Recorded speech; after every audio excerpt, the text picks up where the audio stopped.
and thankfully my partner is a insurance guru, so Well, that she's always helps. yeah, always that helps. helps a lot.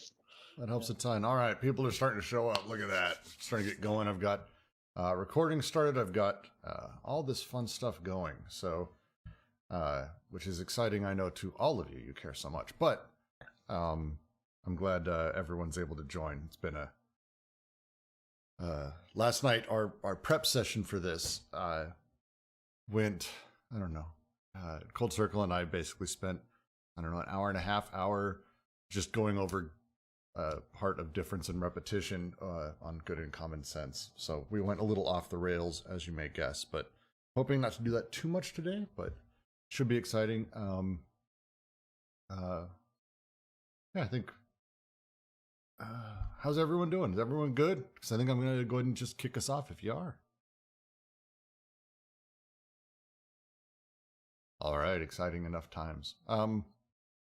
So with that, I guess I'll kick off. Thank all of you for joining us on this lovely, lovely Monday morning at the Deleuze and Guattari Quarantine Collective Discord server as we continue our reading of Logic of Sense and we head into the 12th series, The Paradox. This is going to be a more and more, I'm starting to see how this book is layers on a layer cake where it's just, I made the joke, I think, at the end of last week. Oh, good, we're finally going to discuss paradoxes. They haven't come up yet. So we're finally breaking down a thing that we've been talking about quite a bit through the last few series. And it's, after reading through it, I think I understand why, and I'm looking forward to this discussion. Before that jumps forward, does anyone have any announcements, thoughts, anything happening that is you need to get off your chest and out into the world for us? I have something. So we just started doing the Fanon thing, and I've posted a when to meet for reading this article, um, forming a dialogue between Fanon and mysticism, titled "Blackness and Nothingness: Mysticism in the Flesh." So be sure to visit the Fanon channel and vote on when to meet. And on the Young server, we've just started Volume 5, Symbols of Transformation. So join us there too.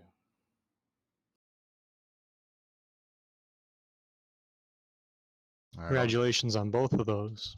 Real quick, because it is kind of significant, the Lit group is considering moving its time. That's proved a little bit more challenging than we were hoping, but to keep things rolling, we will be reading a text this Saturday called The Hollow Men by Ts Eliot. It's got that famous line, I think it goes something like, Misa Jar Jar Beans, Misa want to be your friend. Oh, I'm sorry, that's from Brooks' manuscript. You can't help it with the Star Wars. You can't help it. You can't help it with the Star Wars every time. You just gotta push that in there. God damn it. Yep, but be a part of choosing the new time. The poll's over in Lit Roundtable, and DM me if you want a copy. I'll get it to you. Excellent. Wonderful. Right, and I have just a quick announcement as well. Tomorrow, on Tuesday, we will meet again for a reading of Derrida's on grammatology on the Continental Philosophy server. Also on Friday, on the same server, we will meet, I guess, for the last time with the Schelling group on the grounding of positive philosophy. Maybe another session will be needed as we will discuss the last lecture. There, the grounding of positive philosophy. And yeah, after that, we will discuss how we want to proceed with the Schelling group. So if you want to be part of this and want to discuss with us how we want to proceed there, feel free to join us.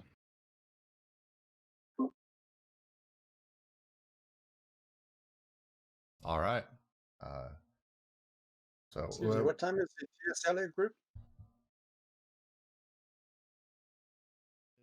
Do you mean the Friday Schelling group? It's on. It's 9 a.m. PDT. I mean the Ts Eliot group. It's the Lit group, but we are reading Ts Eliot. It'll be Saturday at noon PDT. Thank you. You're very welcome. Thank you.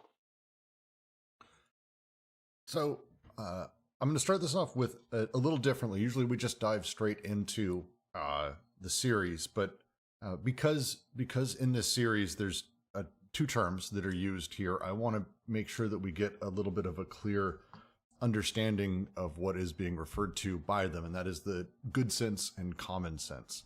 I know, again, we happen to have some people who really know all of this stuff when it comes to Deleuze, and I could ramble for a few moments on my terrible reading one time of difference and repetition, or how it feels like this is an answer to some concepts from Kant, from Hegel, from wherever. But I figured, since I have Terence or Derek and I can just kind of point at you, would either of you like to take on, we'll start with probably good sense and the sort of reference or thing he's pointing at that sort of came before this, of what good sense is, where the concept comes from, or just anything that might help build out what we're referring to. Because really this section, this series is kind of divided into, as far as I can tell, sort of three parts, where we're talking about good sense and how it interacts with the paradox, then common sense and the paradox, with the final bit being nonsense and how nonsense sort of plays into all of this. And that those three steps, we've gone over nonsense. Luckily, it's one of the previous series, but we haven't done good sense and common sense in depth at this level. And I mean, I just felt like I'd start with what is good sense and what is common sense. It just feels like the best place for me to start as an outsider, I suppose. Well, since you said Derek or me, Derek, if you agree, I'll do the easy one. I'll do good sense, and I'll leave common sense to you, because I haven't looked at difference and repetition for a long time. So I can only say a few. Is that okay, Derek? Do you want to do common sense, or do you want to do good sense? Yes, sorry. Yeah, I was just, well, I'll try my best. Common sense. Yeah. I'll have a go at that. Yeah. Okay, so good sense for me is at first a reference to Descartes, and I don't know how it's translated into English, but he appeals to good sense, or it may be translated as common sense, because the two expressions are used interchangeably in French. And good sense is, there's always this ironic reference to good sense, because Descartes himself is ironic and says he appeals to good sense, which is the most widely shared faculty, because everybody thinks he has enough of it. And Deleuze treats it not as a sort of synonym for common sense, but in logic of sense, as what draws out or traces out a particular direction. There is one direction which is the right direction, and bon sens in French can be good sense, or it can be the right sense. Bon means good or right in those expressions, so the right direction. And indirectly, I think we see a sort of very quick allusion to something else in Descartes that Deleuze never fails to put the two together. He takes good sense, and he takes another thing in Descartes, which is in the provisional morality that Descartes suggests, and he says it's just like when you're in a forest and you want to get out, you must just take one direction and follow it all the way and not change, otherwise you'll end up going around in circles. So they're the two things that he takes from Descartes. and he puts that those two in relation to how reason is constituted in the world of signification, and contrasts that with the world of sense, where like Alice, when she grows, is sort of going in both directions at once, because she's becomes bigger than she was and smaller than she will be. And he says that sense, without the good in it, without the idea of a right direction, sense goes in both directions at once. So that's my summary of good sense. Okay, hang on. Sorry, yeah, I'm just dealing with this push to talk thing. Okay, so I'll have a go at common sense. I think first thing to say is that basically the idea, I think, is that they're the opposite of paradox. So sorry, I'm just messing about on the page, you see.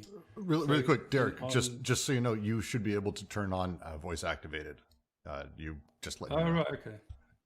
Okay, I'll do that later then. Yeah. Okay, thanks. That'll be useful. So basically, these two notions of sense, that, as he says, that they're the opposite of paradox. So he says a paradox, and on my copy, page 78, paradox as opposed to doxa.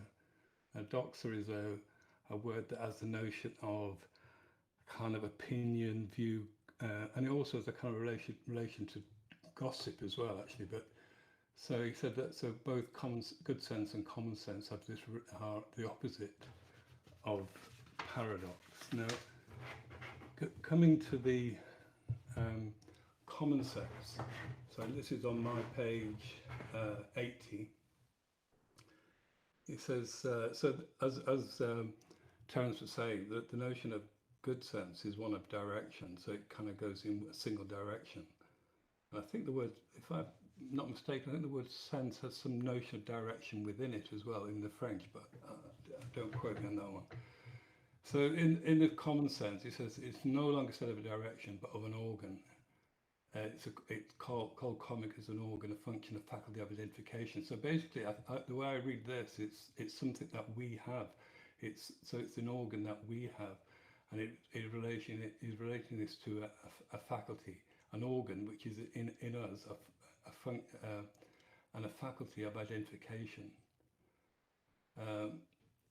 So common sense identifies and recognizes. I think we'll get to that. I was more because here's the challenge. As we got to the reading last night, it's less because we will get through literally what Deleuze is writing inside of this. Okay. The thing we were fighting about on our end, Cold Circle and myself. Derek, you're still on push to talk. I can hear you banging around. Yeah, I got you. Go on. The thing we ended up debating last night and was having a discussion around where these things come from, having a discussion around what they mean by good sense and common sense. So that way I'm able to grasp it. So I suppose for this, I should say, what does good sense denote? What is the signification of it? What is the thing that I'm pointing at when I'm reading this or having this conversation? Common sense as well.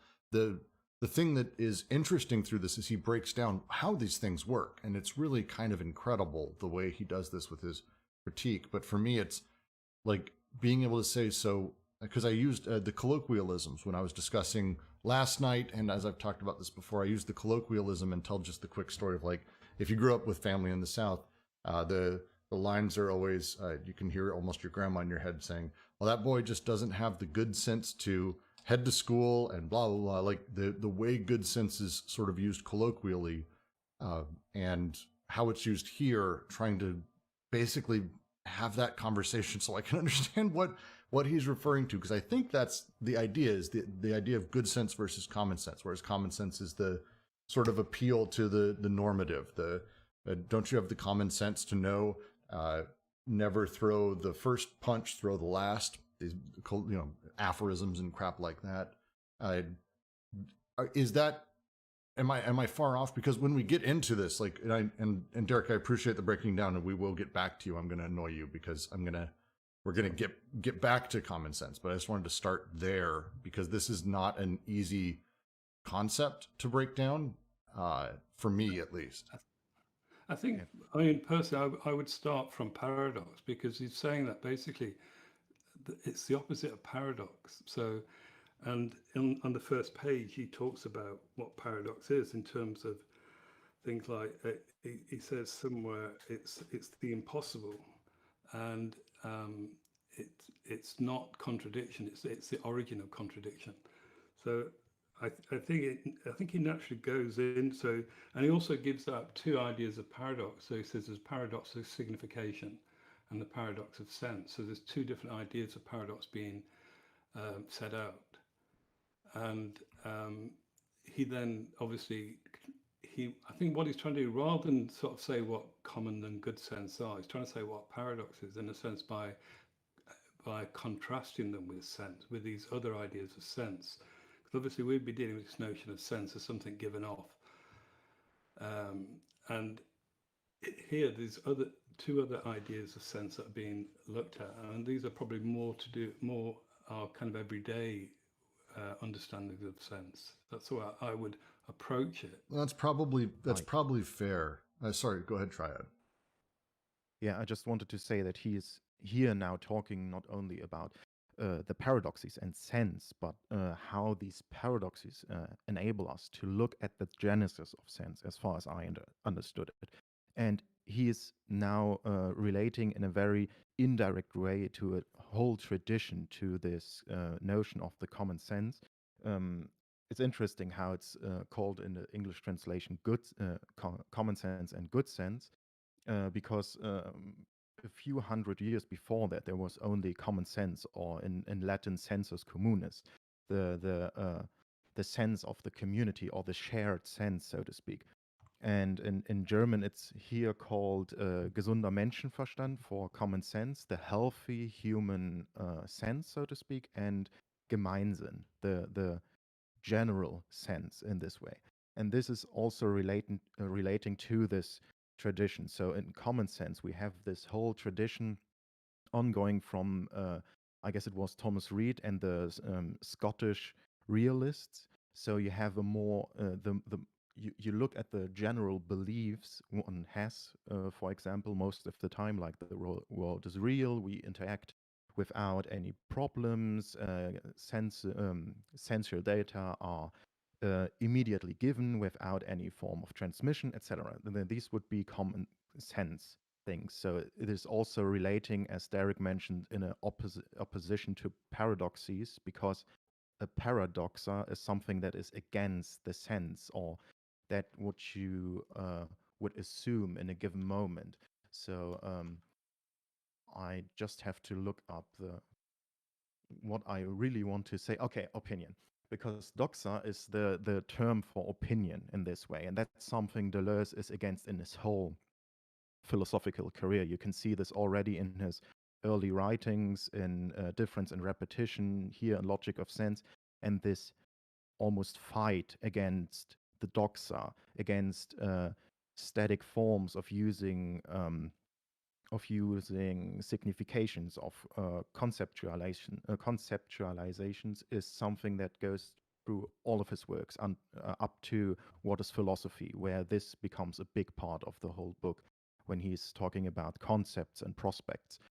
And yeah, here we have this division of the common sense, as we already mentioned, and it also ties to this other notion, what Ken shared here, this sensus communis that goes back from the scholastic philosophy to Aristotle, that is something that lies within the things, that is a sense that is shared with everything, so to speak, like the idea of the good, something that you cannot reduce to another sense or another sensical particle, so to speak. It is a sense in itself, and relating to something like that. So we have a common sense in a more modern tradition from the Scottish realists ongoing, that is relating to the belief systems of people, and how the doxa is generally formed in a specific direction, like the earth is flat, the earth is round, depending on the context, the episteme of the time, so to speak. And we have the more scholastic understanding of common sense here, the good sense, the general shared sense that is embedded within the things and shared with them, like very deep ideas. Pragmatists like Peirce would then later refer to them like that every aspect, even logic, is related to ethics in the most general sense and has to deal with normative aspects of logic, for example. So this would be a general sense problematic, if this helps to contextualize this whole thing a little bit. It really does. Thank you very much. That's a lot of what I was hoping for, is to get the context of what he was talking through. Please, sorry to interrupt. Please go. Oh, could I add? Sorry. Go ahead. So, Yeah, I was going to say that back in Difference and Repetition, didn't he talk about good sense and common sense in relation to the first and second synthesis? Good sense refers to the habits that are formed, and the common sense is the second synthesis referring to the identity, the self-identity, and the identity with the world and so forth. And leading to the third synthesis would be more like the, the sense or the paradoxes that we're talking about. Is that true? So I can actually answer that one. Yes. So the way he talks about it between good and common sense, how does he say? Good and common sense each refer to each other, reflect the other, constitute one half of the orthodoxy. On the one hand, you have good sense, which is objective and subjective. One corresponds to that of common sense, which is a rule of universal distribution, and a rule universally distributed. The idea of the first step being essentially having, how to put it, an understanding of the overall distribution and a universalization of singular, and then the second with good sense being sort of a push towards singular identity. That's how I read that section, not to jump too much. So yes, I guess is my short version of that. In Empiricism and Subjectivity, Deleuze's monograph on Hume at the end of chapter 4, where he talks, it's entitled God in the World, he talks specifically about the beliefs in like external wholes or totalities, like the world or God or time. He ends the chapter like this. This is starting with a direct quote from Hume. I may, nay, I must yield to the current of nature in submitting to my senses and understanding, and in this blind submission I show most perfectly my skeptical disposition and principles. Deleuze will go on to say, madness is human nature related to the mind, just as good sense is the mind related to human nature. Each one is the reverse of the other. This is the reason why we must reach the depths of madness and solitude in order to find a passage to good sense. I could not, without reaching contradiction, refer the affections of the mind to the mind itself. The mind is identical to its ideas, and the affection does not let itself be expressed through ideas without a decisive contradiction. He's been talking about good sense, I think, like his whole writing career, and here in Empiricism and Subjectivity specifically, he relates it to his idea that there's only 3 states of the mind, beginning with indifference and fancy, producing madness, and finally ending in delirium, which is something we kind of see again in Anti-Oedipus, where he talks about delirium and hallucination, the I think or I see being secondary to a deeper madness or intensive quantity, the I feel, which is what arises from the indifference and fancy of the unconscious within his work in empiricism and subjectivity and his reading of Hume. I just thought it was interesting that he's been working basically with good sense his whole writing career. That's all great. And Jean Claire posts a wonderful excerpt from the Deleuze and Guattari dictionary that also goes into this. So, good. So, that is good in common sense. There we go. And now to Derek's point, I do want to jump into what I think is, to to his point. This is about how paradoxes play within that. So now we have these concepts of good and common sense that are about a generalized understanding of the world. As Terence posts from Descartes, good sense is of all things among men the almost equally distributed, for everyone thinks himself so abundantly provided with it that even those who are the most difficult to satisfy in everything else do not usually desire a larger measure of this quality than they already possess. Such a good line from Descartes. But so we have this underlying thing where we go, I understand how the world works. I'm using good sense or common sense to do it. And suddenly we have this thing called a paradox. And Deleuze opens this as we talk about the paradox, and he uses the example of the barber. The barber is famous paradox, the idea of a barber who exists in a town. A barber cuts the hair of any man who does not cut his own, I think is the very specific phrase.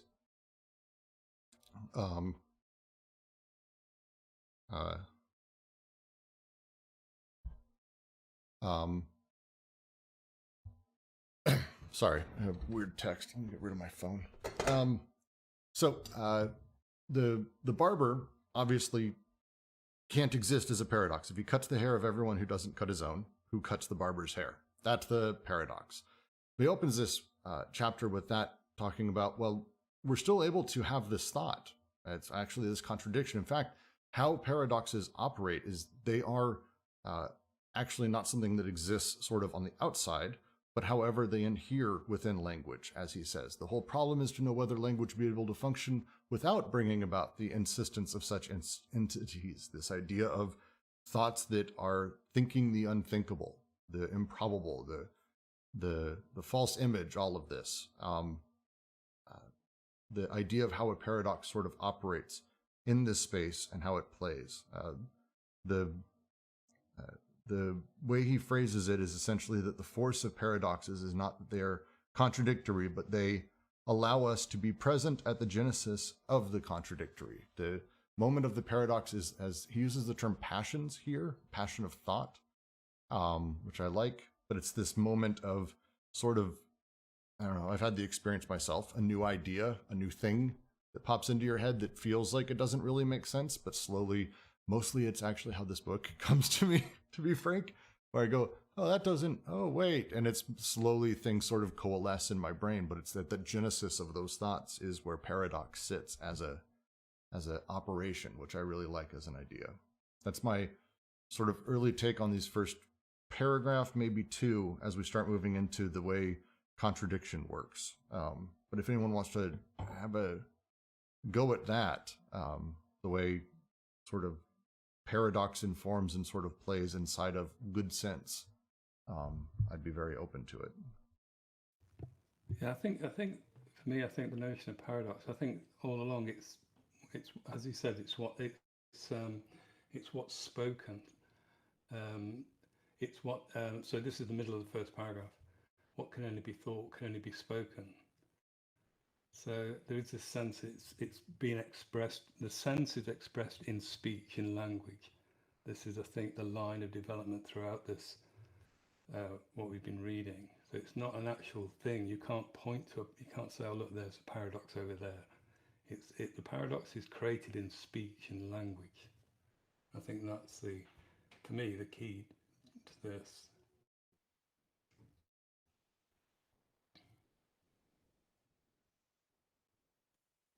And it is two types of paradox. There's paradox of signification and the paradox of sense. So there's two types of paradoxes there.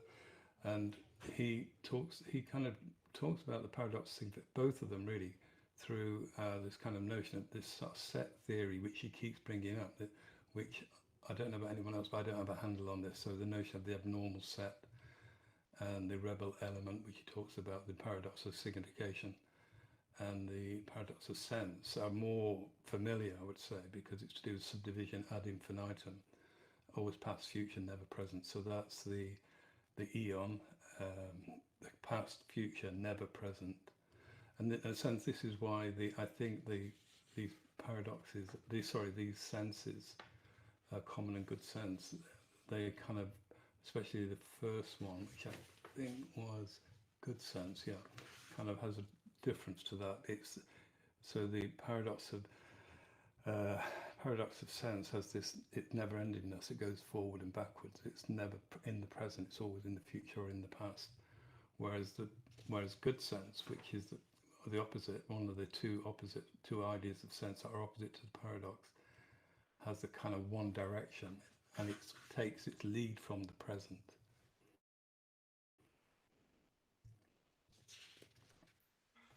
Let's so.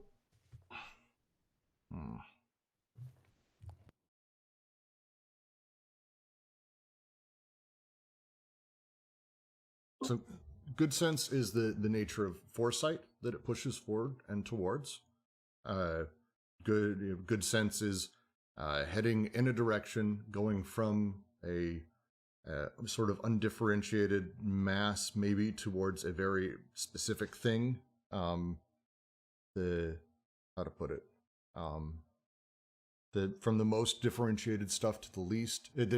It has a singular goal. Good sense is essentially pointing towards a singular goal and moment in time in the future, like always when you invoke it or when you're utilizing it. Is that a overkill to say such a thing, or? Yeah, I think that sounds right, because I think it's the opposite again of this the paradox of sense, in which has got this notion of the eon embedded in it. So it's never of the present. It's always the past and the future, but never of the present. Whereas he talks about the good sense, which he says, so it says is established in relation to the present.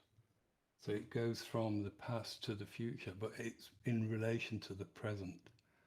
And it always has that single direction. It doesn't go the opposite direction. It always goes from the past to the future, and it goes from a kind of differentiation to a kind of let's call it the end, the telos, the final thing. Would it be safe to say that the good sense and common sense operate in the realm of chronos, and the paradoxical, the paradoxes take you out of that into the realm of the ion time? Yeah, it sounds like it could be like that.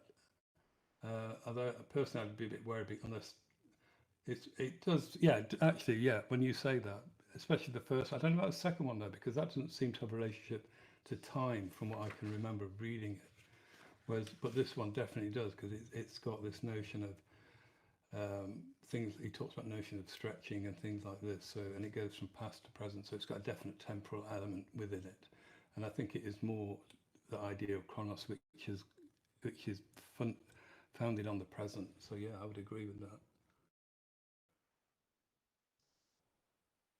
I think maybe we should be careful with the vocabulary. So while, Brooks, what you said is sort of true, what Deleuze is saying overall is not that there's a singular point as goal, but there's a good sense grants itself a singular point, the present, and then traces the downward path of entropy from more differentiated to less differentiated. And we know there will be a final stage of greatest entropy, but he's thinking in terms of it granting itself a singular point where it starts from, where everything is organized by the common sense sedentary distribution, because they co-imply each other. And that's where he talks about the singular point at the start. Yeah, it's right. He gives a he gives a kind of definition of good sense at the bottom, for me, bottom of page 78. So he talks about the systematic characteristics of good sense are the following. It affirms a single direction, so it goes from past to future, determines this direction to go from the most to least differentiated. So it goes from a kind of complexity to to an order, perhaps one might say, for that, from the singular to the regular. So the singular, we have talked about singular points previously. The singular point is the point of change. It's that point of someone being emotional, say, or whatever. So it goes to singular to the regular, the thing that is complacent, is moving along, and from the remarkable to the ordinary. So, but that line, that line is why I'm hesitant to say it's Chronos, and to me, I read it as that it's far more aeon, because he specifically talks about it starting in the past and going to the future. Like good sense skips the present. It's not a thing now. It's a thing from before to the future, and as such, it doesn't have the singular capabilities that Chronos does, as being a divisible current experiential sort of glob of time, as I understand it. I'm pretty sure a good sense is Chronos. It grants itself a singularity, like the Big Bang, only also a tiny mini bang, and that's the highly organized or highly ordered or highly differentiated state. And then it goes to disorder or high entropy, and ion doesn't have a preferred direction at all. Okay. Nope, I think you're right. I may have gotten it backwards. That's fair. So, okay, so the way that he talks about it then, time has a direction only in the present of the individual system, Chronos, not in the universe as a whole, with good sense. So it's basically good sense takes place within a system in subjectively, with me standing into space and going, oh yes, good sense from my present position in my current system. It's very much based on sort of my subjective location inside of the space, and so that would make it more Chronos. Yeah, it's giving sense to something. The good sense, you're making sense of something, in that terms of the something that is perhaps mixed up. I'm trying to think of the right word for it, but going towards making it kind of ordered.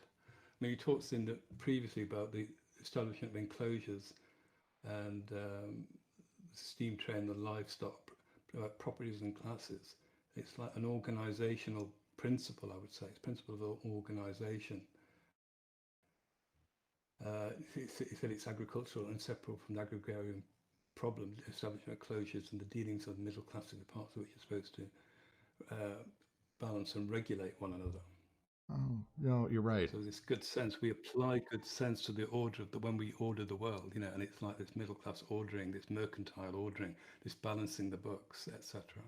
And he goes on later on to talk about distribution, and he said prior to distribution there is the openness of the world and the landscape, which we imply order on, and we use good sense to do that. So is it fair to say then that good sense bestows signification?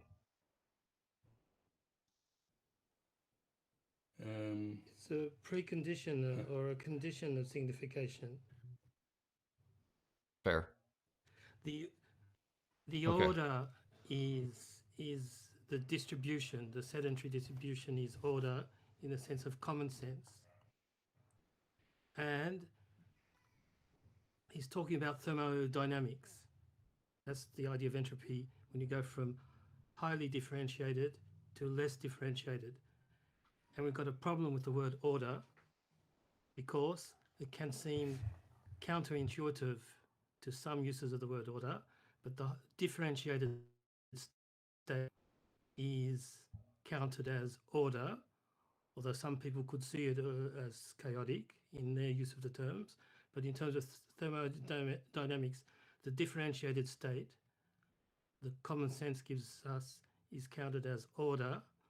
And when everything becomes de-differentiated at the end, that counts as disorder, whereas some people might like to call that order. But if we follow the thermodynamic terminology, the line is from order to disorder. So if I've got my books all over my room and I know where they are, in terms of my perspective, it's a highly ordered state. If somebody comes in and sticks them all lined up neatly on a shelf, that's disorder in a thermodynamic sense, even if we might be tempted to call that order, because it's disorder because it's not differentiated. It looks neat and tidy, but my Deleuze is next to my Dr. Seuss, when before Deleuze was in the top left-hand corner and Dr. Seuss was hidden under the rubbish bin, or vice versa.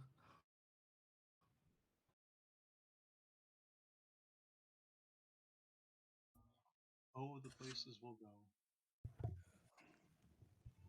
I'm reading a lot of Dr. What? Seuss these days. Before he gets totally banned. Yeah. I'm okay. Those are the ones that got banned are like his shittiest books. So it's not really a big problem for me. Did they get banned, or No, did they no. say that these are the lowest selling books, and so we're going to stop publishing them? And then they used the identity politics thing as a way to get positive press for the company and get Seuss' name. So it caused a huge spike in selling of the books. Can't imagine that there's a capitalist reason that the whole thing happened. To get back to this though, one of the things Terence alluded to, well, not alluded to, set outright, is the nature of sort of good sense coming after common sense, that they subsist almost within each other, that they're part of it.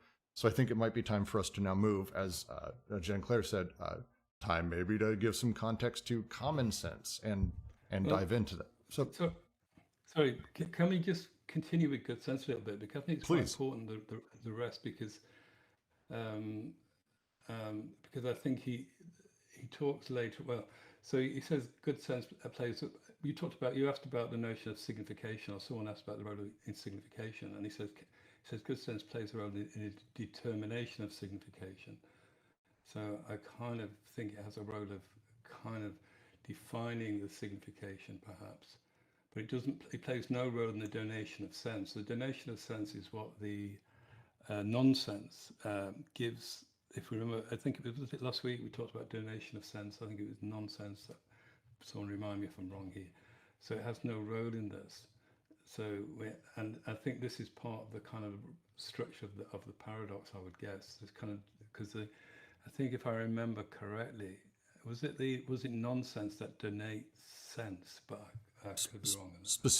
You're Yes. right. It's specifically, I believe, the paradoxical element is the thing that donates sense. Terence, please. Right. Exactly. Right. Okay. Good. So so the good sense. I might be wrong. Terence, please. No, it's true, and they're treated as equivalent nonsense in the paradoxical instance. But that made me think of a mistranslation that doesn't falsify things, but on page 83. But precisely because nonsense has an internal and original relation to sense, this paradoxical element bestows sense, so that's the donation of sense, upon the terms of each series. Except in the French, it's not the paradoxical element, it's it, that is to say nonsense. It refers back to nonsense. So it's nonsense twice. But as later he says they're the same thing, it doesn't create a misunderstanding. But it's the nonsense that bestows sense. It's the donation of sense. So it is nonsense. There you go, Derek. You were spot on. Apologies for the correction. It's nice. Okay. No, I think within this, he talks about the relationship of the paradox to good sense, and I think it's good kind of to get this in our head, because he says obviously the good sense follows that, has that directional sense to it from the past to the future. It follows, has that idea of following in one direction. But in the middle of my page at 79, so the middle of the paragraph starting good sense, he says the power of the paradox is not in following the other direction. So if we, I was going back to the notion of paradox and its opposite, doxa, and in this case, good sense is the opposite of the paradox. If the paradox goes from past to future, it doesn't mean, sorry, if good sense goes from past to future, it doesn't mean the paradox there goes from future to past. It doesn't mean that. No, I love this. This is one of the points Cold Circle and I we got on last night really heavily, is he's not juxtaposing it as like an opposition to good sense, that the paradox or nonsense comes in and does, oh, that's good sense. Nonsense is the opposite, and it does the opposite thing. And it's instead saying, well, actually, no, it's good sense goes that way, but nonsense goes both ways. And paradox goes both ways. Yeah. And at this point, this notion of passion, which you touched on earlier, Brooks, he said the paradox as passion reveals that one cannot separate two directions. So the paradox is, I always think a simple way of thinking of paradox is that it's one thing that can be two things at once, and we can't, it gives us the thing we can't understand. We can't make sense of, can't make a good sense of it, put it that way. And so he says that the paradox as passion reveals that one cannot separate two directions, that unique sense that cannot be established. Neither a unique sense of serious thought and work nor an inverse sense of recreation of minor games, because he talks about the paradox is a kind of recreation for the mind, we could say. He said we could give each other paradoxes and we think, oh, I don't, but when we experience paradox, it's what calls a passion. It's that passion thing out there. So I just wanted to just draw attention to that really before we moved on to the next one. The baby crying in the background, I don't know if you can hear that. Isn't the paradox referred to the abnormal set in set theory, and that is associated with this ion of time where it goes in both directions? And how does it do that? It's paradoxical because that's the time of ion that goes beyond what is what we commonly think of as good sense or common sense. He distinguishes the paradoxes of signification from the paradoxes of sense. And the abnormal set, he counts as in, this is on the first page, at the bottom of the first paragraph.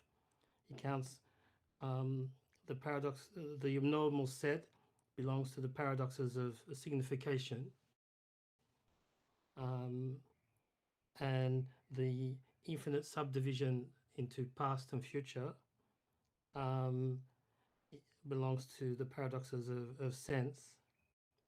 So the abnormal set, the set of all sets that do not include themselves, for example, and the rebel element, the barber who shaves everyone who doesn't shave themselves, or cuts the hair of everyone who doesn't cut their own hair. They're both paradoxes of signification. And the paradoxes of sense are the infinite subdivision into past and future and never present, and the nomadic distribution in an open space. And on the next page, I would like to read the beginning of the next page because there's some translation problems that make it difficult to understand. Please. So paradox is opposed to doxa in both aspects of doxa, namely good sense and common sense. Now, good sense is said of one direction only. It is the unique sense. So you can understand unique sense. Doesn't mean the only meaning. It means the one direction. In French, sens unique means unique sense. So he's correct. but it means a one-way street. So it is the one way, and expresses the demand of an order according to which it is necessary to choose one direction and to hold on to it. That's what I said before at the beginning. That's a sly allusion to Descartes, who says when you're alone in the forest, you just choose one direction, and whatever is in the way, whatever's going on, you follow that all the way to the end, or you'll never get out of the forest. This direction is easily determined as that which goes from the most differentiated to the least differentiated. So far, so good. From things to the primordial fire. Uh-oh, what does that mean? We can sort of see what it might mean as a reference to Stoic physics, but it's not that at all. It's a sort of two French colloquial expressions that are put together there, and I say that because I think it crops up lower down.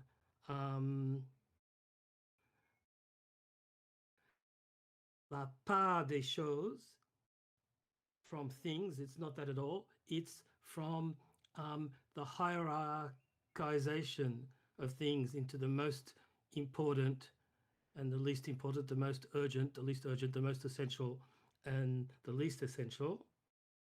Going from that to la part du feu, that's when you decide amongst the things what part you have to sacrifice to the fire.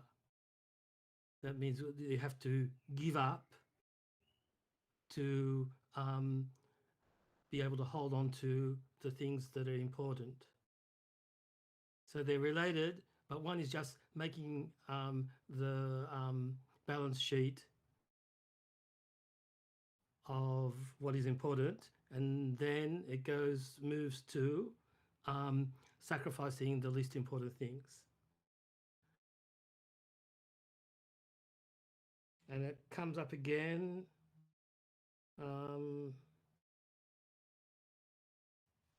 two-thirds of the way down, where he talks about on one hand and on the other hand, which means a control movement which is supposed to saturate, equalize, annul, and compensate. This is the meaning of such phrases as from things to the primordial fire,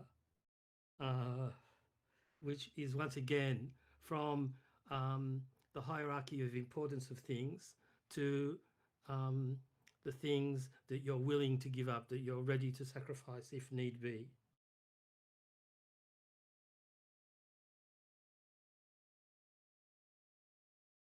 So that's all for the moment. Is the primordial fire referring to a beginning? Because that would be something that is, cognized by, common sense and good sense, right? And so that would be in the time of Chronos. And it's well, not. it is Chronos, yes. Sorry. Yeah. But the primordial fire, as I understand his earlier references, he puts that at the end, the great conflagration. But it's not that at all. That's something totally imported by the translator. He doesn't say anything about primordial, and he uses a French colloquial expression, which means deciding on what you're willing to give up so you can hold on to the essential. It's the part for the fire, the part that you're willing to burn up in the fire or let burn up, as long as you hold on to what is essential.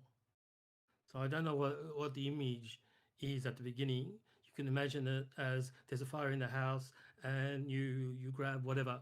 You grab your Nintendo and you run out, and all the rest is the part of the fire.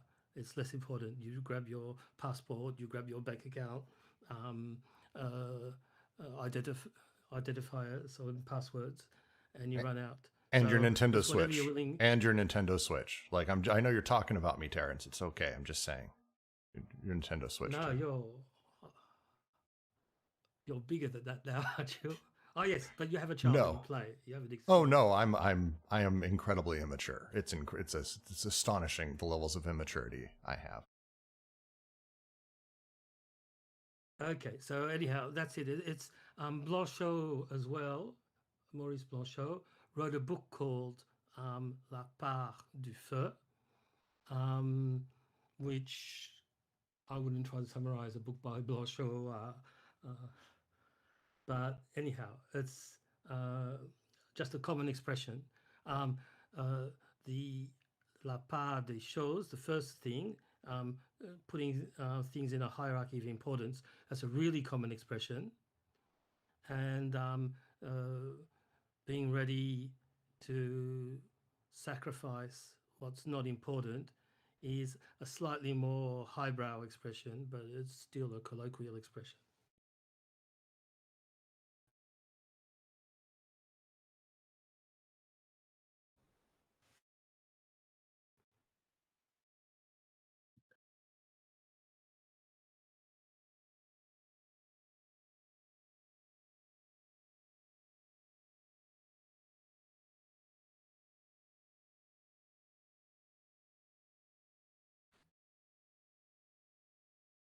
I'd love to be able to continue to moderate, but now I'm unable to think beyond a handful of things that were just said. If anyone has anything else to add, please jump in. It might give us a rudder so I can figure out where the fuck we go next.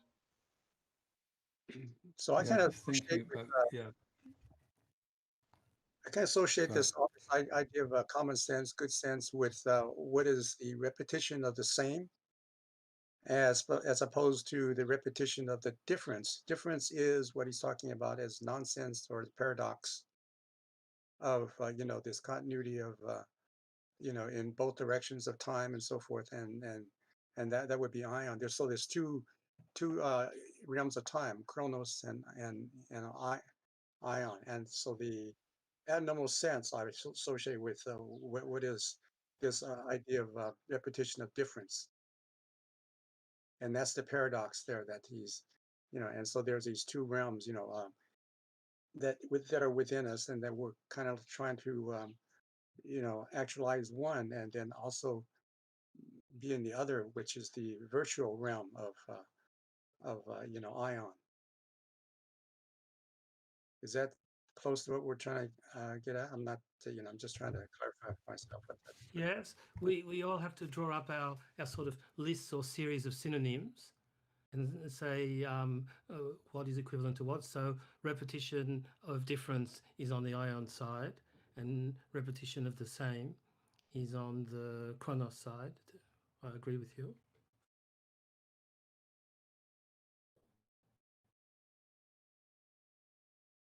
Yeah, I just want to continue with going back to the notion of the paradox of sense that Terence touched on before. And so in the second paragraph, you said the paradox of sense essentially that of subdivision ad infinitum, always past, present, never past, future, never present, and he calls it the nomadic distribution. So distributing in an open space instead of distributing a closed space. And this paradox is kind of opposed, it finds its opposition in Good Sense on page 79, where he talks about, so the paragraph begins, Good Sense plays a capital role. And he talks here about this sedentary distribution. So Good Sense is the opposite of the paradox of sense because it has what he calls a sedentary distribution as opposed to what he calls the nomadic distribution of the paradox of sense. The paradox of sense distributes in an open space. So it's a kind of, it probably distributes in that open space, the landscape. It doesn't seek to close it off and divide it. Whereas a sedentary distribution, it does here, what he talks about here, it's a kind of establishing enclosures on the landscape, etc. So he says that, yeah, problem of enclosures, but he says that before you have good sense, so the enclosure, before you have this enclosure, problem enclosure, you have to have that open space. And the paradox works within the open space. It doesn't seek to organize and finish and complete and make regular and stable the thing it works within. Its role is to endlessly distribute, is to endlessly not problematize, I don't want to use that word, but it's to kind of not to bring it to a conclusion effectively, I would say. So I think that's he gives that definition, the paradox of sense, in that second paragraph, and he then contrasts it with good sense, and the good sense has this notion of the sedentary distribution as opposed to nomadic distribution. I just want to comment a little more on this page 78, which I think is difficult.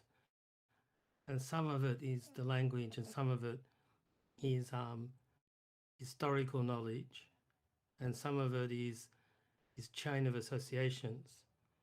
So good sense operates in a closed system. It's local, it's closed. In the total open system of the universe, there's no good sense, there's no direction. And so he thinks closed system, and this is the way Deleuze works. Straight away, he goes to the agrarian sense of the act of enclosure, where what was the commons before gets enclosed and assigned ownership, so where everybody could use it to at least a certain extent. There could have been sort of quotas of what you could take out of the commons, how much wood you could chop, and or how many animals you could kill and bring back home with you. But sometimes there were quotas, sometimes not. So anyhow, it's enclosed. He says it is agricultural. So this is page 78, a quarter of the way from the bottom. It is agricultural, good sense he's talking about, inseparable from the agrarian problem, the establishment of enclosures. And then the translation goes funny. So it's inseparable from the agrarian problem, the establishment of enclosures, and inseparable from an operation of the middle classes. It's not the dealings, there's an operation of the middle classes which sticks up the enclosures, the parts of which are supposed to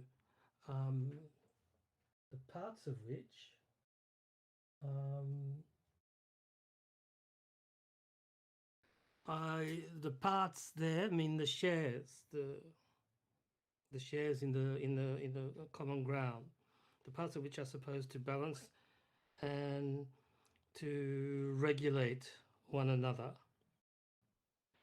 And it talks about that a little further, but I can't find it at a glance, where he talks about a hillside or a knoll. Does anybody know where that is? Anyhow, the basic idea. Next paragraph. Ah, yes. The basic idea. Next paragraph. Yes. Thanks a lot. And the basic idea is that the commons, it's quite cynical, the commons were land that could not be exploited correctly with the technology at hand because it was on a very steep hill or something like that. So if you're really diligent, maybe you could extract something useful from it. And so that was still the free space, because otherwise it seems, just as the problem of enclosures presupposes that the enclosures presuppose the closed system, closed spaces presuppose a free and open. Opened in the text is obviously wrong. It's presupposing something that is open, not that has been opened. The first state is open, and the derived state is closed. So it's open without the ed. It presupposes first a free, open, and unlimited space, the side of a hill or knoll. So the only way that makes sense is just this idea that it's what you ordinarily wouldn't cultivate because it's too much work for too little result at the end. So that's the free, open, and unlimited space. And then it got enclosed as well.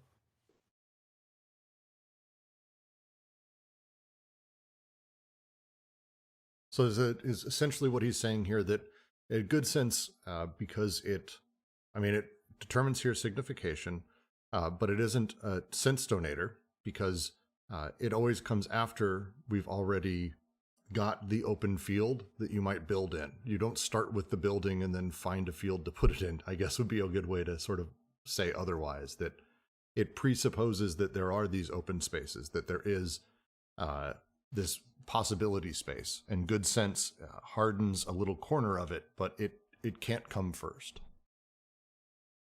Yeah, I see it as the nomadic distribution first. Second, it gets enclosed by the sedentary distribution. And third, once it's enclosed and you've got this closed system which is ordered, then you can exploit the hell out of it till ultimately it's not worth anything anymore. You can bring in fertilizer from outside. And so the third stage would be the good sense. Yeah, so because a good sense doesn't have the ability to really fix a direction or distribution or distribute the diversity without relating the diversity to the subject or the form of the world's permeance, which common sense provides. And common sense can't form identities except with, we haven't gotten super into common sense, but this is their sort of symbiotic relationship. But all of this sort of presupposes the nonsense, the nomadic distribution is essentially nonsense, the paradoxical sort of being that first layer, the genesis of thought. Yeah, so you get nonsense coupled with nomadic distribution and free open space. Nonsense which generates sense, and they co-generate each other. And then you get the sedentary distribution, which encloses things and divides them up. And that is why he says it presupposes a singularity. This is an arbitrary political act where you take something, you close it off. At that stage, it's a singularity that you've imprisoned, and then you can exploit it or regularly and say that's the law now and we're going to do what the owner says.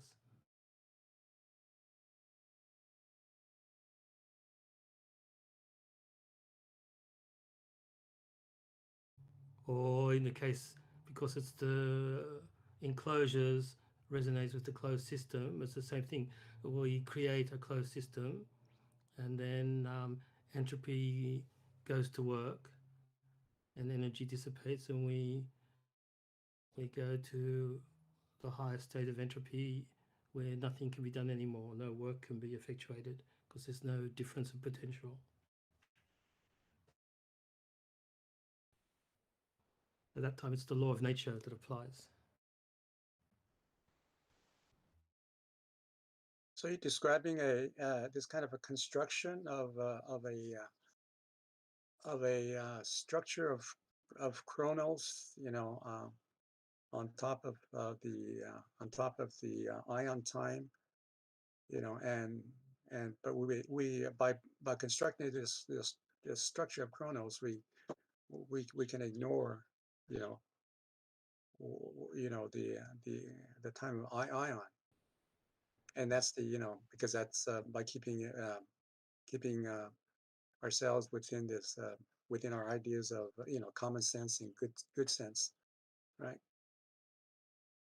Yes, it's mental and physical. So it's mental, you put the blinkers on and you forget ion, and it's physical because thermodynamics is going to go to work, and you're going to produce the disordered state where we have today. Yeah. But So, by way of the creative process of language, we come up with these like Bertrand Russell's paradoxes, right, with language, and yes, that the kind of paradoxes are language, and they're, in fact, they're at the beginning of a line of flight, if you could follow them. So so there would be a line of flight out of Chronos, and Yes, and then we and out of the Anthropocene and all that stuff. right, and then we realize it's nonsense, and then sense. Yes.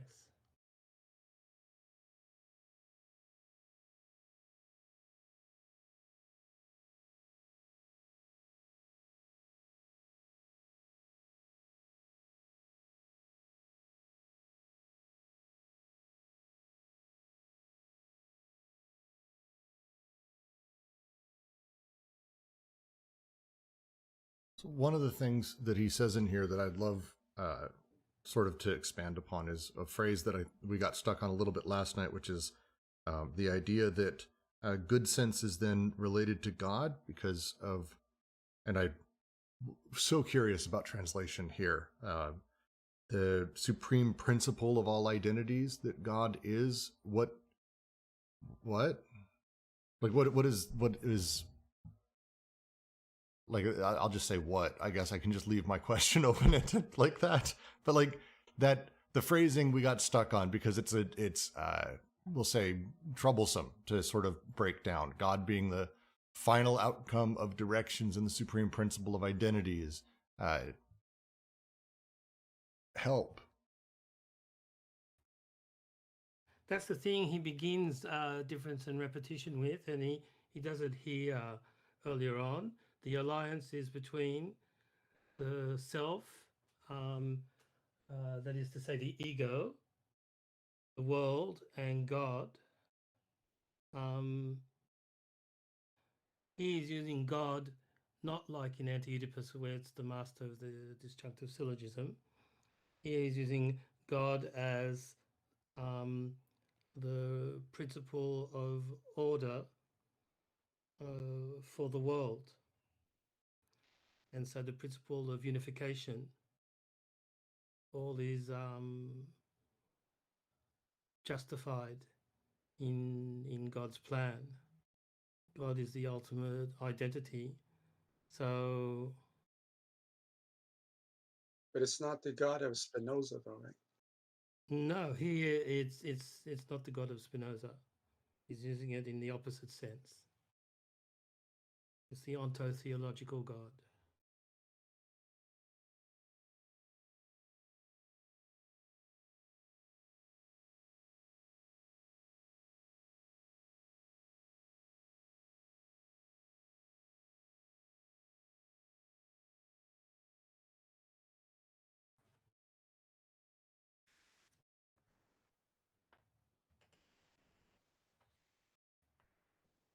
So how is good sense relate to that? Like, I guess that's where I'm having trouble. So as I'm going through it, we're talking about this. It's like, cool. Good sense is basically the directionality, the placement of the singularity, having the, hey, this is that, we're heading towards that. Boom. There you go. There you go.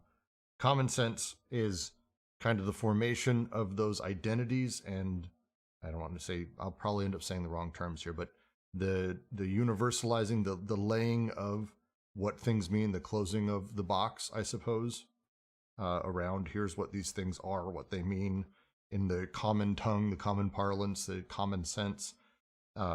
Having good sense then relate to God, I'm having a lot of trouble finding what the hell that means. Where God is the final outcome of directions. I don't get that.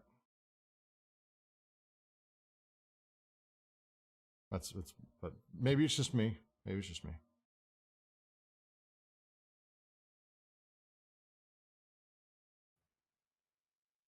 everything leads to God, both logically, and that's why he's the supreme principle, and chronologically, because there's going to be the apocalypse at the last judgment, and God is going to operate the final distribution between the saved and the reprobate, those who go to heaven and those who go to hell.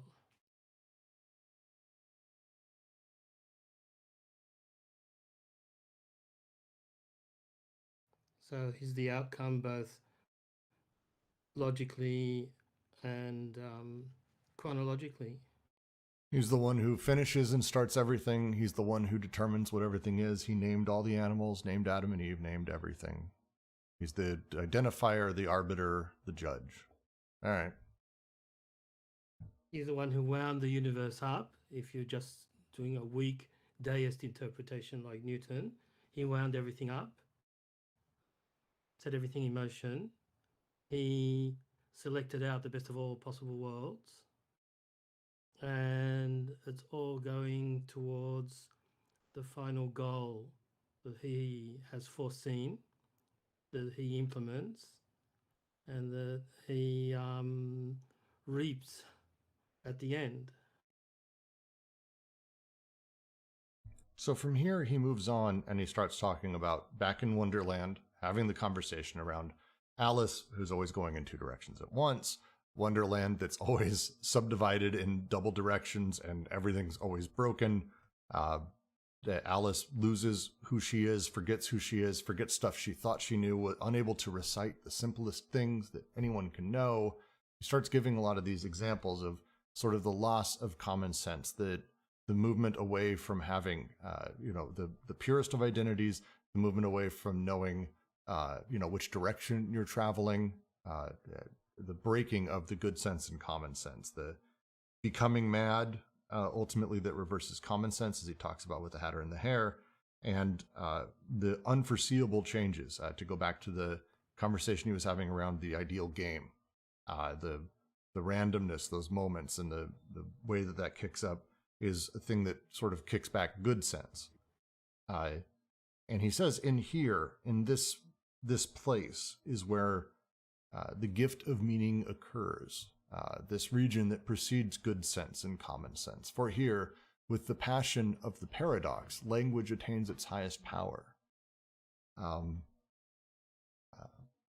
I just want to say it's the donation of meaning, the donation of sense, the donation of meaning. Suddenly the translator wants to translate donation by gift. I don't know why, because when you're translating from Husserl, and when he's translating it elsewhere in the book, he says donation for donation. So it's the donation of meaning to make it tie in with every other example of this expression in the book. Then Derek spoke about the passion of the paradox, which is the passion of thought we had earlier, and then the passion of the paradox. So it's serious. When you take good sense and you run it back in the opposite direction, it's not nonsense, it's whimsy, it's recreational, it's whimsy. And, it's droll, you can laugh at it. The paradox is something you can't laugh at. It's where it's neither one sense nor the other. And if you take it seriously, it can produce big problems. So the passion of the paradox, there's always behind it the idea of the passion of Christ. Passion is not just being enthusiastic for, it's the pathos inflicted as well, I would say.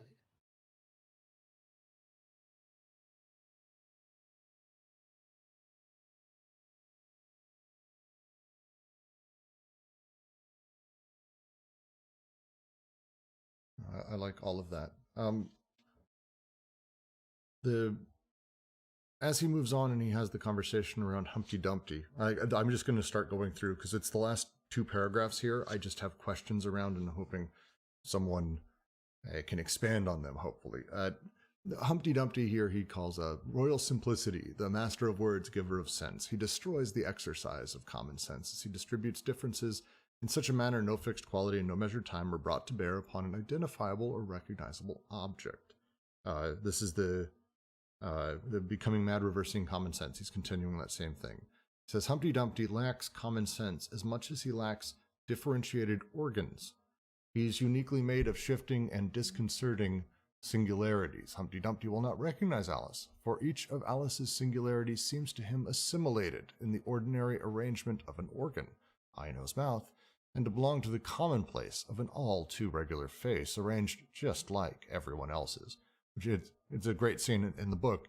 The role Humpty Dumpty's playing here, and the fact he's an egg, I cannot help but read this and go, hey, egg. I know another egg that he's gonna mention later in another book. Am I far off in starting to connect that, or? He lacks differentiation. The organs are not there. He lacks differentiated organs. So it's the body without organs, a precursor concept.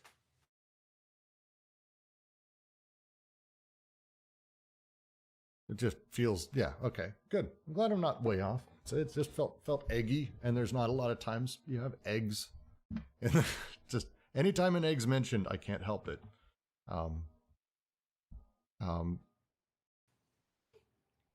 But did you have any more to say about Humpty Dumpty? Sorry, I didn't mean to interrupt.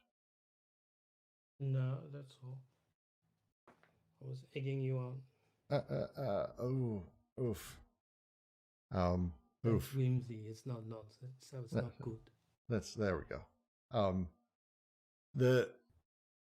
The conversation he then goes on to have, and he talks about Chrysippus' answer when asked when one becomes bald or when there's a pile, to stop counting, and we could go to sleep and we could think about it later on. This, I'm going to read through this because it's a really interesting, quick passage, and I'm hoping to get some analysis from anyone who really wants to.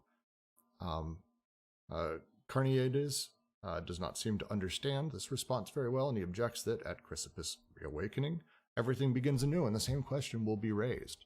Chrysippus answers explicitly, one can always manage in tandem, slowing the horses when the slope becomes steeper, or decreasing with one hand while increasing with the other.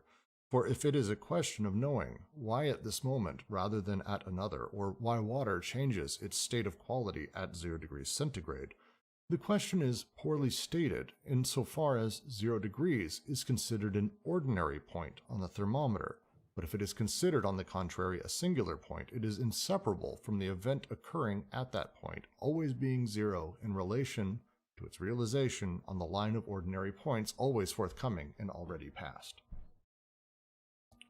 There's a lot there. Please help.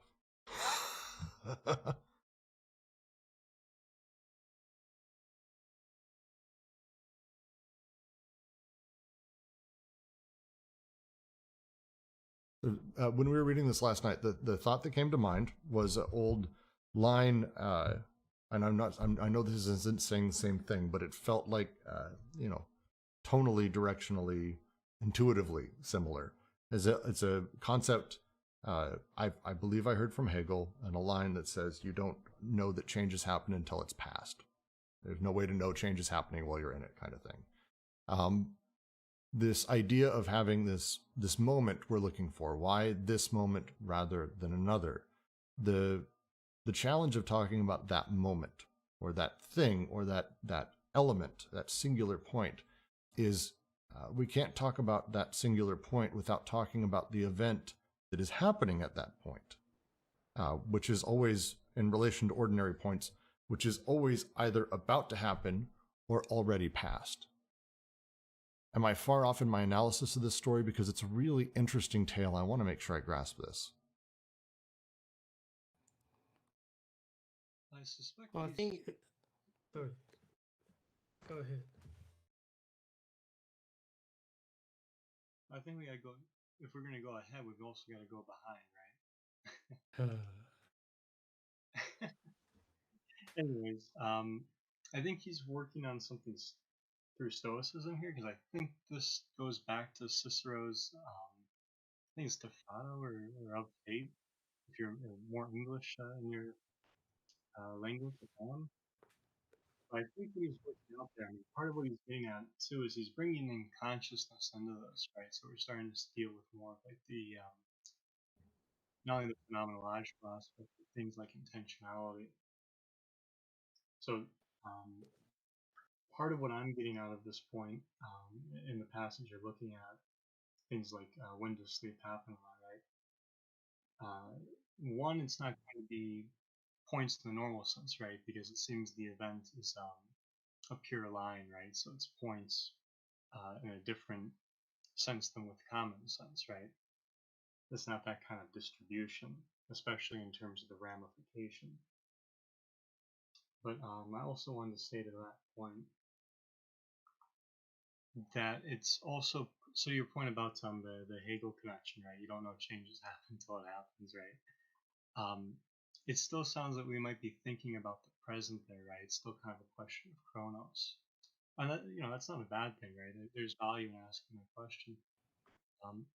But it sounds like it's almost a little bit a step behind that, right? Not to be too Australian, I suppose, but it sounds like a step behind that in the sense that change isn't in the present, right? So it's stuff that's already happened or that's going to happen, right? Because it always eludes the present. So it's more like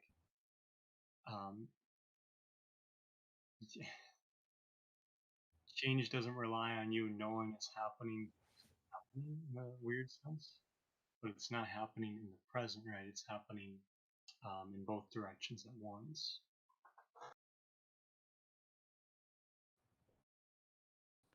I think it ties in also to what he said about good sense grants itself a singularity and then it can draw its arrow. So you take, by definition, 0 as the freezing point for water. When sort of just before you've made that definition, you're in a qualitative arrangement of things, and there's one qualitative point. If it's exactly a point, it's not really a point, where water freezes, and you say, well, I'm taking that point, I'm going to call it 0, and then I've got 1, 2, 3, and suddenly it's no longer a singularity, it's just zero. And because which is just another number, like the 1 and 2 and -1. And so then one could ask the question, why does water freeze at 0 and not at -1? And in a certain sense, once you've given the definitions, once you've got the system of significations, that question can't be asked. 0 is just the point at which water freezes under normal atmospheric pressure and gravitational fields and so on. You would have to specify a bit more nowadays. And this thing about it's inseparable from the event occurring at that point, at the singularity, at that point of singularity, it's not exactly a point in a geometrical sense. You get to 0 and you have to keep taking heat from the system or the other way around. You heat the water, the ice up to 0, and you have to keep putting heat in while it stays 0 to operate the change of state. So in Hegel's sense, you can be there doing whatever you do to take heat out of the system, and you only know that you're really at 0 when it freezes, for example. So the singularity is not a geometrical point. It's a qualitative, infinitely subdivisible event.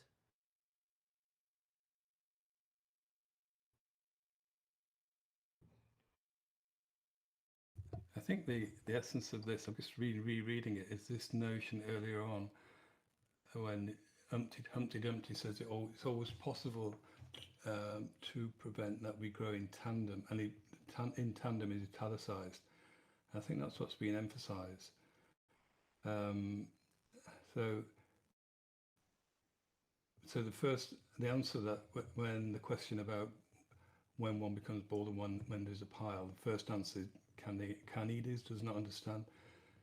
But the second answer, he says, Chrysippus repeats Humpty Dumpty says, so Chrysippus answers more explicitly, but one can always manage in tandem. So it gives examples of managing in tandem, slowing the horses when the slope becomes steeper. So you see the slope approaching and you slow the horses. There are two things that are happening in tandem. Decreasing with one hand while increasing with the other, that's another thing. So that could be to do with the rain, so I'm not sure. And it is a question of knowing why at this moment rather than another, why water changed its state of quality at 0 degrees. And the question, he says that question, why does water change its state? Why does it become from liquid to solid at 0 degrees? So that question is poorly stated, because it's basically considered as an ordinary point. That means it's just like any other point on the scale. But he said if it's considered on the contrary as a singular point, so a singular point is a thing where change happens. So it goes back to what the previous said earlier. So the singular points where things change, like for example, the example was given of someone becoming emotional suddenly. But it's considered on the contrary as a singular point, it becomes inseparable from the event occurring at that point. So because its singularity goes with the event, it's a point of singularity, and the singularity is the ice changing, the water, changing to ice. It's changed its quality from liquid to solid. So I think the point here is that notion of tandem, things happening in doublets. So that was kind of point of talk about the hatter and the March hare, that they kind of embody this kind of this notion, this kind of eon character, I would say. Like this is the dormouse in the previous example. The dormouse represents time. The present. So I think that's for me is the point of that things happen in tandem. So what's the tandem with the ice, with the water freezing?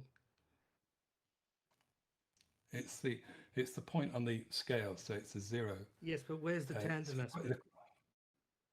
Well, it's the water. It's the point on the scale, the temperature being reached. That's 1, and the water changing from liquid to ice. That's 2. So that's the ordinary points of the temperature scale, and the singular points of the qualitative changes. The water, or strictly H2O, can go through from ice to water to gas to plasma, for example. Is he saying that the event is not correlated with the moment? Because in this in this realm of changes in the realm of ion, there are no moments. The moments are all constantly subdivided. And later on, he refers to these as, instead of moments, he calls them instants. An instant, would be part of the event, and it's the minutest, what's that minimum being of being, right? That can be associated with the event. Well, so for me, this is why one of the things I have trouble with. So the act of freezing is about the stopping the movement of particles. Like that's molecules of water moving. Now they're not frozen. That's the state change and the shift in that. If you watch incredibly slow motion camera footage, if we were to do a thing, there's no moment where a thing freezes.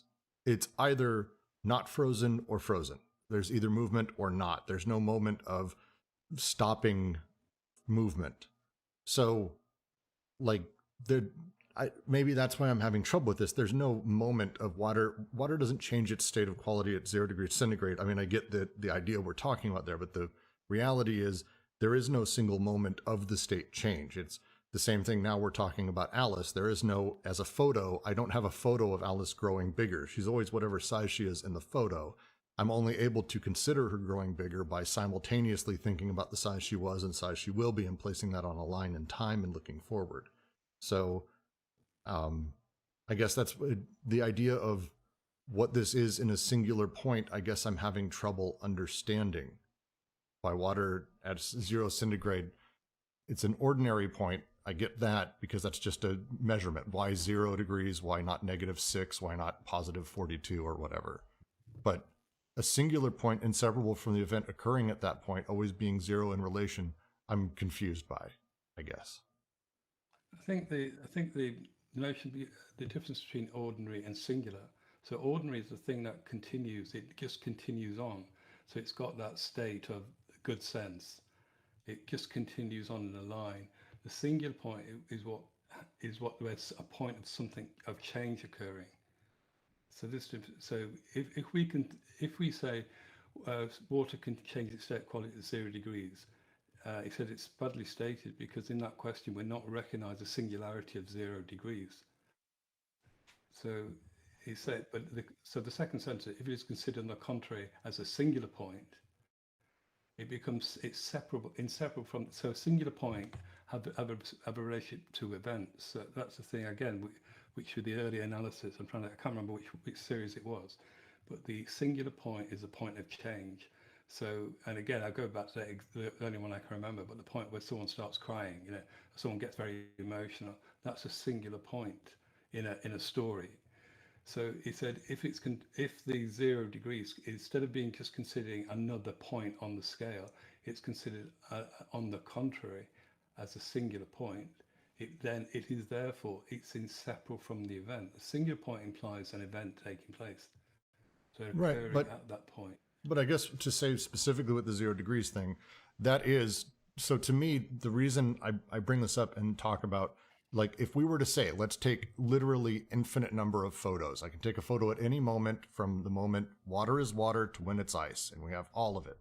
The idea that, let's say exactly 0 degrees, it's the switch. There is no moment or photo of that switch happening. The event is a thing that occurs outside of those beings, outside of the bodies, outside of the realities of it. And so because of that, it's always, that moment is either always about to happen or just did. If I'm watching a movie of ice freezing, for example, I'm never watching it actually freeze. That's how I say it. But I'm actually watching it not be frozen or be frozen. And either the moment of change is in the future or past, depending on where I'm watching the film or real life, I suppose. That's how I'm conceiving what he's talking about here. Yeah, you talk about the second part of vocabulary with the word point.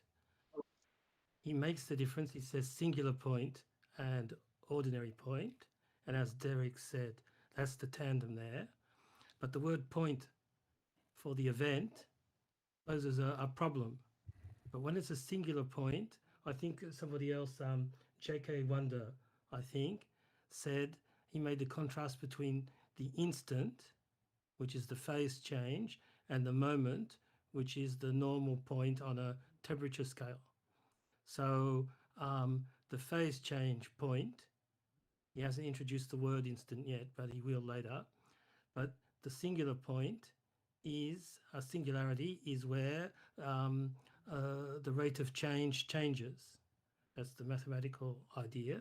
So it sort of has, despite being in representation on a graph, a point, it has an internal complexity intrinsic to it. Is this the singularity? But earlier on, when he's talking about series, your singularity, you're freezing. There's no point.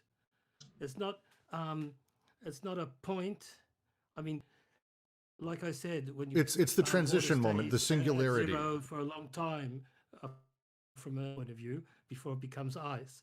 So it's not a point on a geometric graph. Yeah. But he's using the word singular point because it's represented as a point. But it has this internal structure that you could, as you said, when you slow down, you can see some of the complexity because the atoms and the molecules have to rearrange into a different structure. So the thermal energy will be the same. So technically it's zero. But within the zero, there are these, well, Deleuze says, infinitely subdivisible sub-instants.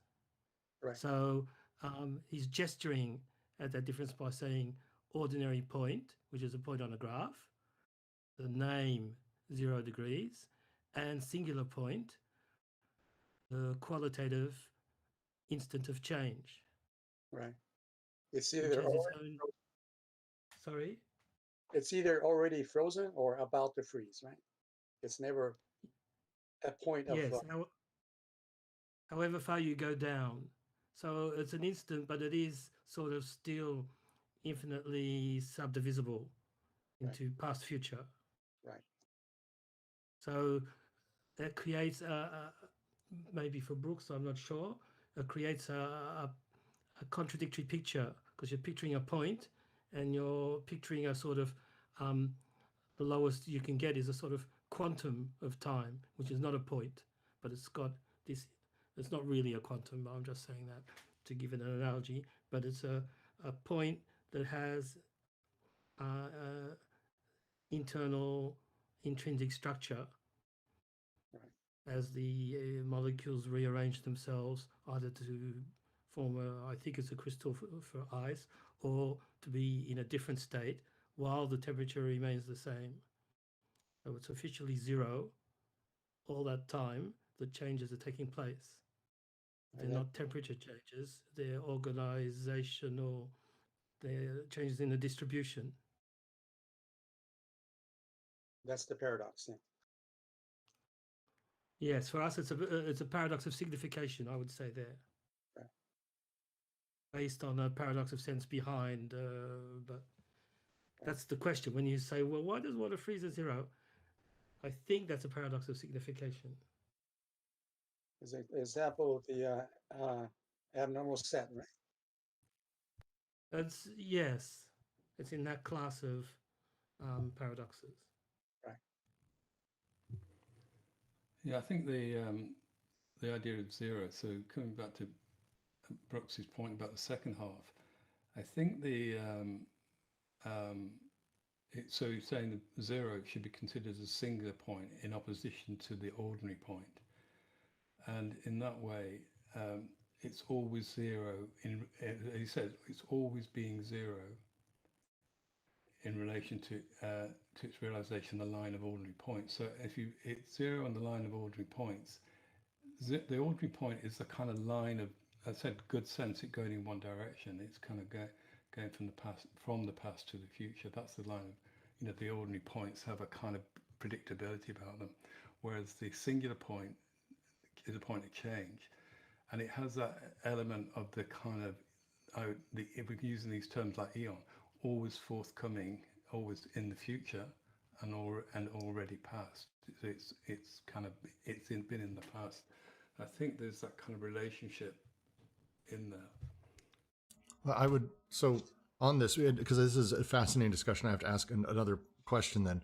So is it about how, because the question is poorly stated, if insofar as that is 0 degrees is considered an ordinary point, but if it is considered as a singular point. So the two uses I could say is, if I'm talking about why does this happen at the specific degree, if I'm talking about a measurement, that's the boring ordinary point. It's almost denotation of a point on a thermometer, essentially. Whereas if I'm saying, why does it freeze at 0 degrees? Where I'm talking about the idea of 0 degrees, or why that's the turning point, or almost the signification of 0 degrees and what it represents, then that's the singularity. It's a weird question, I know. I may be completely insane, but that feels like it's almost a use, how you're using or talking about the thing as per representing something directly as it's this mark on the fucking thermometer. Oh, it does it at 0 centigrade because that's where you put the 0 on the That's like the joke. It's 0 degrees because that's where they marked it on the thermometer. But why at 0 if you're talking about why this inflection point exists in change? It's almost like how you use it matters. Am I far off? Yeah, I was thinking that because, I mean, it says that the question is poorly stated. So the question, then you might then think, well, how would you state that question? And if you refer to the previous examples he gave, so you slowing the horses when you approach a slope. So the slope and the slowing the horses are in tandem. There's not the way it's stated, they are together. So the challenge really is to then, how could you state that question about not the question, but the relationship between water, 0 degrees, and the change of quality of water? How could that be stated? And I think, for me, the easiest way would just take out stop being a question. Water changes its quality at 0 degrees. Because, like I say, the two are in tandem. They can't be. One is not a consequence of the other. This perhaps, in a sense, goes right back to the kind of notion of contradiction. It's one doesn't then mean the other. They're together. Well, and I think he almost uses this, and I'd like to go into the final paragraph here because, again, I think it's the point of this, and I think flows nicely because as we're having this discussion, he then goes into the idea of proposing a table of the development of language at the surface and of the donation of sense at the frontier between propositions and things. As we're talking about the space between propositions and things and how language relates to it, the idea he wants to put forth is actually, no, let's talk about first that the way that sort of paradox or sense gets donated to language, how language, just to read, a table represents an organization which is said to be secondary and proper to language. It is animated by the paradoxical element or aleatory point, to which we have been given various double names. To introduce this element as running through the two series, or tracing a line between the two series in the straight line of aeon, amounts to the same thing. It is nonsense, and it defines the two verbal figures of nonsense. But precisely because nonsense has an internal and original relation to sense, this paradoxical element bestows sense upon the terms of each series. So the idea almost that, as I read this, that nonsense or paradox or that ineffable quality, the genesis of sense, as I said earlier and he says earlier, is like actually the genesis of language as well. Huh?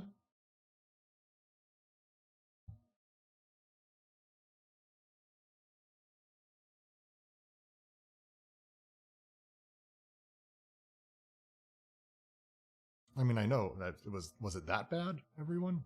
Well,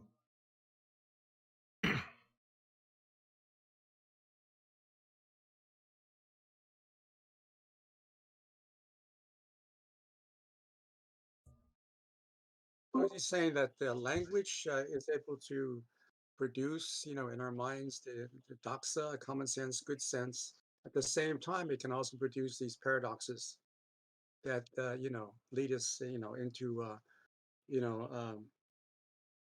these other,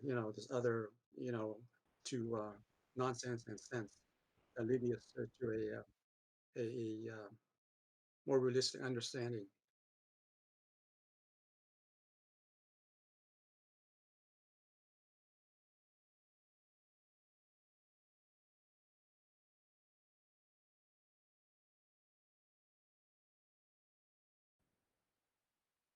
So he says a table of the development of language.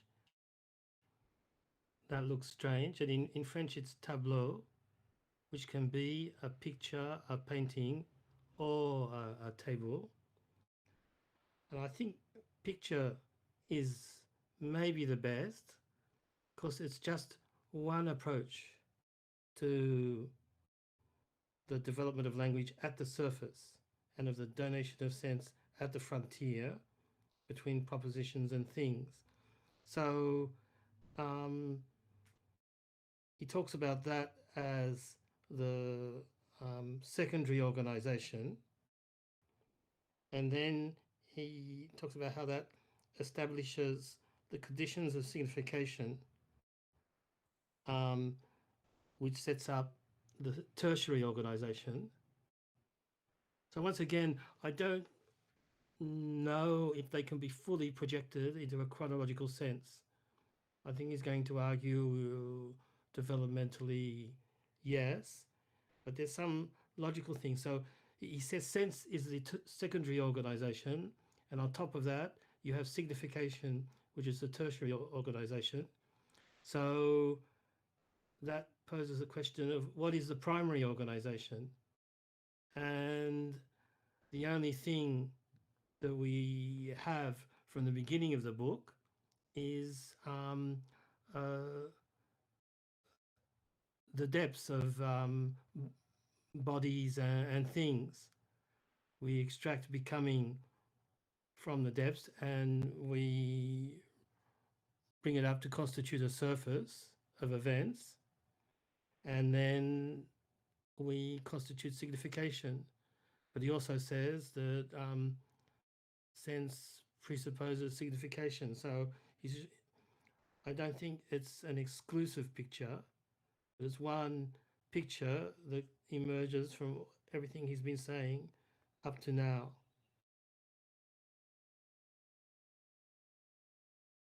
So basically, the two series are the propositions and things, right?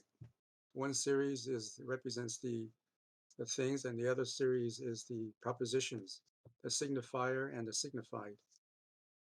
And in between them, right? In between them is the Eliot paradoxical element, or the aleatory point that resonates, between them, right? Yes. Something that you can't quite locate, or something that you can't quite enunciate, you can't say. Right. But that produces sense and also nonsense. Yes. It's nonsensical, it doesn't make sense. Right. But you need something that doesn't make sense for language to function as a machine. But the gift of sense would also only happen, because the gift of sense coming from nonsense would only occur in the paradox if the conditions of signification are determined, which is through good sense and common sense, which organizes denotations and manifestations as well. So it's not like it's unidirectional one way. It's got its own, just like good sense and common sense sort of have this symbiotic ongoing, relationship. The same's true here. You can't really have one without the other, but here's kind of the progression of it. And once you can, these things, insist upon each other. Yes, that's why I was saying it's secondary organization and tertiary organization. So it looks like it's first one, then the other. But in fact, it can't be that. That's a useful picture to get a grasp on it. That's sort of unfolding the Möbius strip to get things in a pedagogical order, but you can't have one without the other. So this picture of primary, secondary, tertiary organization can't be chronological. It can't be first one, then the other, then the other. First depths, states of things, then sense, then signification, because you can't have sense without signification, nor signification without sense. I mean, they're imminent. Just one picture. They're imminent. They're on top of each other essentially. They are. I mean, I almost think of it like the way that later on they'll go on to talk about the three syntheses in AO, and that the three syntheses are like sort of sequential, but not like sectioned off or broken. That they're part of the same apparatus, the same machine. There is a sequentiality to them, or am I far off? Well, this is one of the words that crops up quite regularly in logic of sense, at the same time or simultaneous. And he says that the series follow each other chronologically, but from the point of view he's using, they're simultaneous. So that's a sort of figure that's come up quite a few times already. And so, as you said, for the three syntheses, and I think here he's going 1, 2, 3, but it's not chronological. And I would say even logically, he will be able to invert the order a little if he felt like making a different point. But so it's more pedagogical. I would say it's a pedagogical order because he undoes it, as you said with that quote. He distinguishes secondary and tertiary, and then he sort of takes back what he said when he says the sense can only occur with the conditions of signification.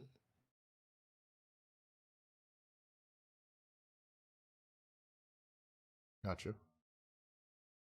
Yeah, no, I like that. Okay.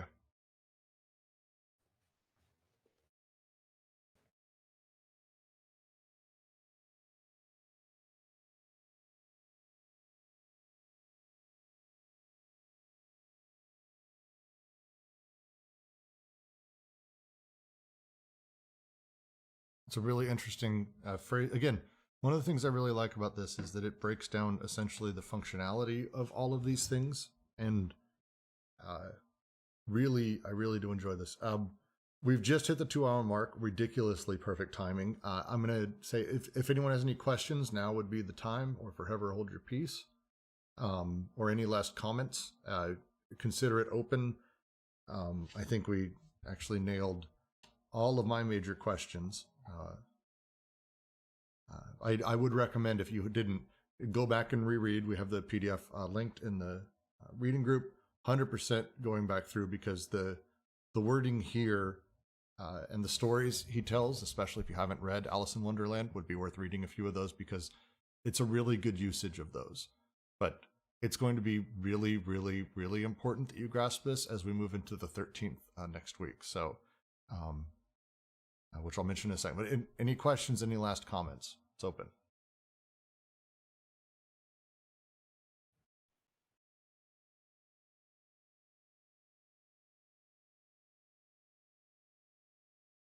All right, well, with that, I'm going to assume that's good news. And open up, say to everyone, thank you very much for coming along and joining us.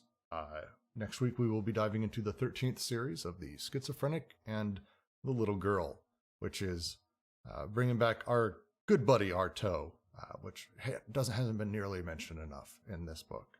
We need so much more Artaud. So I'm excited for that. Yeah, that'll be great. So thank all of you for coming, and I look forward